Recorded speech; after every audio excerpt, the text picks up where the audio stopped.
Assalamualaikum warahmatullahi wabarakatuh. Kami dari kelompok 3 mata kuliah media pembelajaran akan membawakan tentang persebaran flora dan fauna yang ada di dunia. Kelompok kami beranggotakan saya sendiri, Jidan Aryan Sasanjaya, dan rekan saya Arteria Kirana Pramita dan juga Nurul Adelina. Selamat menyaksikan.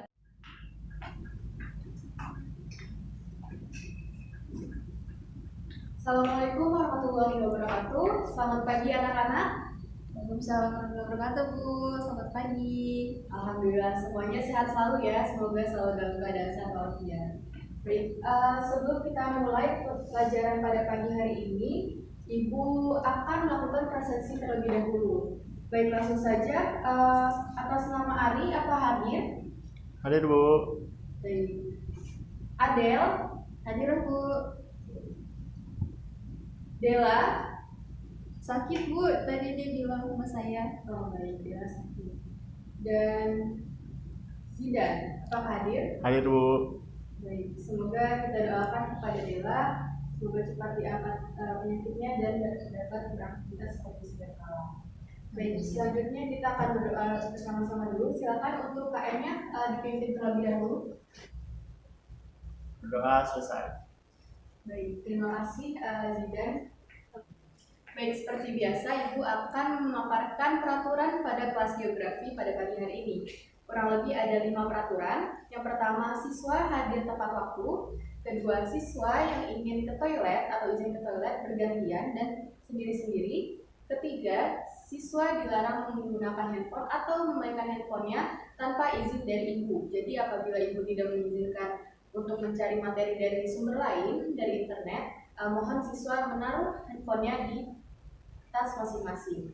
Keempat, siswa dilarang untuk makan, namun diperbolehkan untuk minum, dan minumnya diperbolehkan hanya air putih atau air mineral saja. Dan yang kelima, siswa menjaga ketertiban, keindahan, dan kenyamanan kelas. Dapat dipahami anak-anak? Paham, Bu. Paham, Bu. Sebelumnya, ada yang masih ingat kita mempelajari materi apa? Sebelum kita masuk di materi pelajaran flora dan fauna, Saya, Bu. silakan Adel. Iya, jadi materi sebelumnya itu kita membahas tentang Indonesia sebagai poros maritim dunia dapat diartikan sebagai negara yang berada di tengah-tengah kegiatan maritim dunia, sehingga sumber daya kelautan Indonesia memiliki potensi yang luar biasa melimpah. Betul sekali Adel, terima kasih atas jawabannya, good job. Jadi Indonesia berada di poros maritim dunia yang artinya Indonesia berada di posisi keempat dengan jumlah penduduk kurang lebih 250 juta jiwa dan memiliki sumber daya alam yang melimpah dan beragam. Begitu pula dengan posisi geoekonominya yang sangat strategis. Maka dari itu Indonesia memiliki potensi yang sangat luar biasa. Baik, sekarang kita masuki materi ke bab kedua, yaitu persebaran flora dan fauna. Baik, di sini ada 7 pelajaran. Yang pertama, kita akan menjelaskan berbagai faktor yang mempengaruhi sebaran flora dan fauna yang tersebar di dunia atau ada di bumi. Kemudian, kedua, menjelaskan persebaran flora dan fauna yang terdapat di dunia. Yang ketiga, menyajikan peta tentang persebaran flora dan fauna di dunia yang dilengkapi dengan hewan dan atau fauna tumbuhan yang endemik. Kemudian yang terakhir, kita harus berpikir kritis dalam menyampaikan argumen tentang masalah kelangkaan flora dan fauna yang ada di dunia.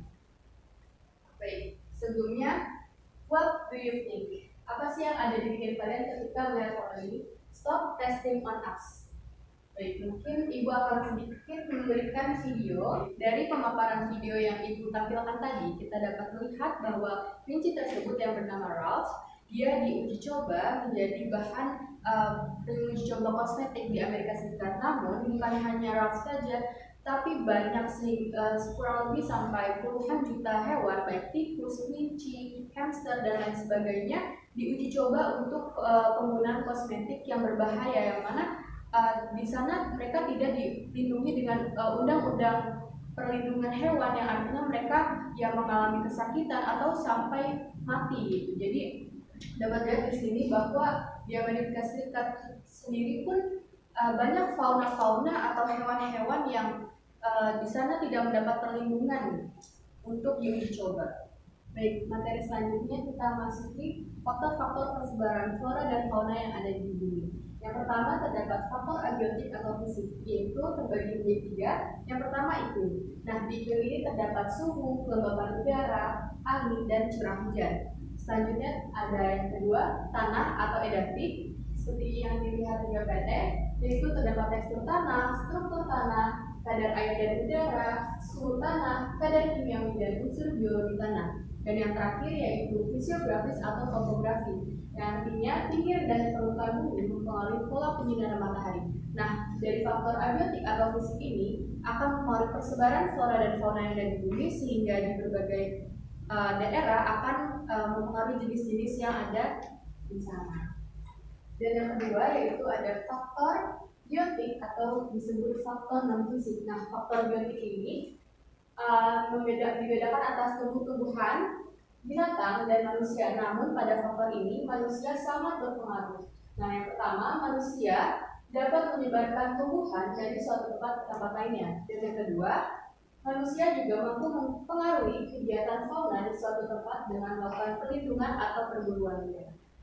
Baik, materi selanjutnya yaitu sebaran flora dan fauna di dunia. Menurut Hugh Merrill, seorang peneliti biologi alam pada tahun 1889 mengungkapkan model persebaran fauna berdasarkan variasi ketinggian yang diukur pada Gunung San Francisco dari kaki gunung sampai ke puncak gunung. Merrill berkesimpulan bahwa yang berpengaruh terhadap jenis atau tipe tumbuhan di suatu daerah yaitu temperatur. Namun pada seiring berjalannya waktu, yang dapat mempengaruhi jenis atau tipe tumbuhan di suatu daerah adalah kelembapan, bukan lagi temperatur. Karena curah hujan yang tinggi sangat berpengaruh untuk meningkatkan atau menumbuhkan tumbuhan-tumbuhan yang besar. Di sini ada diagram. Semakin ke kiri saya, tingkat kekeringan yang semakin tinggi, di mana kita lihat ada hutan hujan tropis.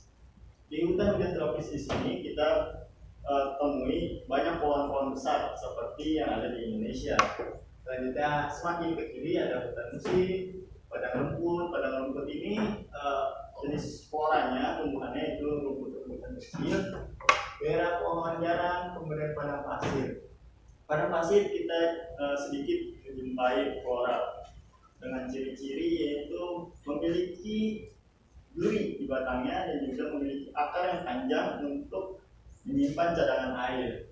Kemudian semakin ke atas, garis lintang yang makin tinggi yaitu ada tropis, sedang, subarktik, dan arktik. Di arktik ini ada tundra yaitu di kutub utara. Nah, jenis floranya seperti lumut karena di dataran tundra itu tidak ada tanah, bukan tidak ada, namun ditutupi oleh salju. Kemudian ada taiga, ada hutan, daerah berppohon jarang, dan semacam ini. Ada padang pasir. Kesimpulannya adalah tipe tumbuhan pada suatu daerah dipengaruhi oleh temperatur. Yang kedua ada Mary membuktikan bahwa kelembapanlah yang sangat berpengaruh terhadap pertumbuhan atau tipe jenis tumbuhan yang ada di suatu daerah, bukan lagi temperatur. Selanjutnya ada komunitas flora secara umum di dunia. Yang pertama ada hutan, tumbuhan utamanya yaitu pohon-pohon besar. Kemudian ada padang rumput, tumbuhan utamanya yaitu rumputan. Yang ketiga ada gurun. Gurun itu seperti pohon kaktus, pohon-pohon yang berduri dan juga berakar panjang. Persebaran flora ada dua, yaitu di wilayah darat dan juga di air. Di wilayah darat terbagi menjadi 3 seperti ini, di hutan, padang rumput, dan gurun. Namun dari sini terbagi lagi, ada yaitu hutan tropis yang akan saya tulis di papan tulis ini. Di sini sudah saya tuliskan jenis komunitas, yaitu ada hutan, padang rumput, dan juga gurun. Hutan terbagi lagi menjadi 3, yaitu hutan tropis, hutan gugur, dan hutan taiga. Kondisi iklimnya hutan tropis, curah hujannya dari 1000 sampai 2000 mm. Suhunya sekitar 20 derajat Celcius sampai 30 derajat Celcius. Kemudian hutan gugur curah hujannya di 750 sampai 1000 mm dengan suhu minus 2 derajat Celcius sampai 18 derajat Celcius. Kemudian ada hutan taiga dengan curah hujan 400 sampai 750 mm dengan suhu minus 20 derajat Celcius sampai 10 derajat Celcius. Kemudian kita kepada rumput stepa, dibagi lagi menjadi dua, yaitu sabana dan juga pada rumput stepa. Dengan curah pada rumput sabana dengan curah hujan 200 sampai 1000 mm dengan suhu 20 derajat sampai 30 derajat Celcius. Kemudian pada rumput stepa dengan curah hujan 200 sampai 1000 mm dengan suhu minus 20 derajat Celcius sampai 10 derajat Celcius. Kemudian kita ke gurun. Gurun terbagi menjadi dua, yaitu ada gurun pasir dan juga gurun tundra. Gurun pasir dengan curah hujan kurang dari 250 mm dengan suhu bisa mencapai 48 derajat Celcius. Kemudian ada gurun tundra dengan curah hujan kurang dari 250 mm, suhunya bisa mencapai 0 derajat Celcius. Tadi saya sudah jelaskan sebaran flora di darat. Sekarang saya akan jelaskan flora di wilayah yang berair. Yang pertama ada habitat air tawar atau biocycle air tawar, meliputi kolam, sungai, danau dengan jenis flora seperti cacing gondok, teratai, dan juga jenis alga atau lumut-lumutan. Yang kedua ada habitat air pantai. Floranya dituntut untuk dapat menghadapi terpaan angin yang sangat besar dan juga gelombang.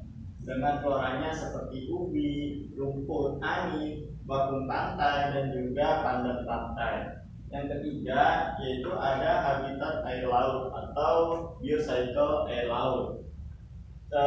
Di sini terbagi menjadi dua, yaitu photic dan aphotic. Photic itu daerah yang cukup mendapatkan energi sinar matahari, dan yang aphotic ini kurang mendapatkan energi dari sinar matahari. Di photic floranya ada rumput-rumputan dan juga kalau di aphotic ada fitoplankton, plankton kecil. Baik, materi selanjutnya kita akan membahas tentang persebaran fauna di dunia, di mana menurut Albertus Wallace ini ada 6 persebaran fauna di dunia. Ini sudah disediakan peta dunia. Kita akan membahas satu persatu dari 6 persebaran fauna di dunia. Yang pertama itu adalah Nearktik. Wilayahnya ada di sini, itu terdiri dari Amerika Serikat, Amerika Utara, Kutub Utara, dan Greenland. Yang kedua ada Neotropik yang terdiri dari Amerika Selatan, Amerika Tengah, dan sebagian besar Meksiko. Selanjutnya yang ketiga ada Ethiopia, meliputi wilayah Afrika, terdiri dari Madagaskar, Gurun Sahara, dan kawasan selatan Saudi Arabia. Intinya di Ethiopia ini kawasannya itu gersang ya. Kemudian yang keempat di sini ada Palearktik yang terdiri dari benua Eropa dan benua Asia, dimulai dari Eropa Barat sampai dengan Himalaya. Nah, selanjutnya di sini ada wilayah Oriental. Fauna yang ada di Oriental ini terdiri dari Asia Selatan sampai Asia Tenggara. Nah, yang terakhir di sini ada Australis. Wilayah ini mencakup Australia, Selandia Baru, Papua, dan juga Maluku. Nah, di slide selanjutnya ini sekarang udah ada jenis-jenis fauna yang tersebar di dunia. Yang pertama itu wilayah Ethiopia. Di wilayah Ethiopia ini jenis faunanya itu ada gajah Afrika, gorila, jerapah, zebra, dan kuda Nil. Fauna-fauna yang ada di sini itu bisa bertahan hidup di daerah-daerah yang gersang. Lalu yang kedua ada wilayah Palearktik. Hewan-hewan di sini itu sangat bervariasi karena suhunya yang tinggi dan juga curah hujannya yang bervariasi. Jenis faunanya itu terdiri dari tupai, rusa gunung, macan tutul, antilop, dan juga anjing laut. Lalu yang ketiga ada wilayah Nearktik. Jenis fauna yang ada di wilayah Nearktik ini seperti bison, kambing gunung, kelelawar, dan juga jaguar. Yang keempat ada wilayah Neotropika. Jenis faunanya terdiri dari buaya, ular, kadal, puma, dan juga kera hidung merah. Yang kelima di sini ada wilayah Oriental. Wilayah ini memiliki iklim tropik dan juga hutan hujan yang dominan. Jenis faunanya terdiri dari harimau, badak bercula 1, orangutan, tapir, banteng, dan juga gajah Sumatera. Yang terakhir, yang keenam, yaitu ada wilayah Australis. Jenis-jenis faunanya itu terdiri dari burung cendrawasih, burung kiwi, koala, kanguru, terenggiling, dan juga kura-kura. Mayoritas hewan atau fauna yang ada di wilayah Australis ini umumnya adalah jenis-jenis burung dan juga hewan-hewan berkantung. Nah, di akhir kita ada tugas nih anak-anak, yaitu tugasnya mengupload foto di Instagram dengan menggunakan Wiwon yang telah Bapak sediakan. Slide pertama, kalian mengupload Wiwon jaga hutan dengan cinta, seperti contoh di samping sini. Nah, yang kedua, kalian bisa ambil foto kerusakan dan atau tindakan tercela. Kalian bisa ambil di IG-nya Karmagama atau Animal Story Indonesia. Itu. Selanjutnya kalian gunakan caption terbaik dan ajak teman-teman sosmed kalian untuk peduli dengan flora dan fauna yang ada di bumi kita. Jadi kesimpulannya pada pertemuan hari ini adalah yang pertama, faktor yang mempengaruhi flora dan fauna di dunia itu ada dua. Yang pertama faktor abiotik dan yang kedua faktor biotik. Lalu yang kedua, komunitas flora secara umum di dunia ada 3. Yang pertama ada hutan, lalu ada gurun, lalu yang ketiga ada padang rumput. Lalu yang ketiga yaitu persebaran fauna yang ada di dunia. Ada 6. Yang pertama itu neartik, neotropik, paleartik, oriental, australis, dan juga Ethiopia. Nah, untuk pertemuan minggu selanjutnya kita akan membahas flora fauna yang ada di Indonesia. Alhamdulillah telah selesai pembelajaran kita pada hari ini. Untuk selanjutnya Ibu akan meminta salah satu dari kalian untuk memimpin doa untuk penutup. Kepada Zidan, dipersilahkan. Baik, terima kasih kepada Zidan yang telah membacakan doa penutup. Ibu undur diri. Kurang lebihnya mohon maaf. Wassalamualaikum warahmatullahi wabarakatuh. Waalaikumsalam warahmatullahi wabarakatuh.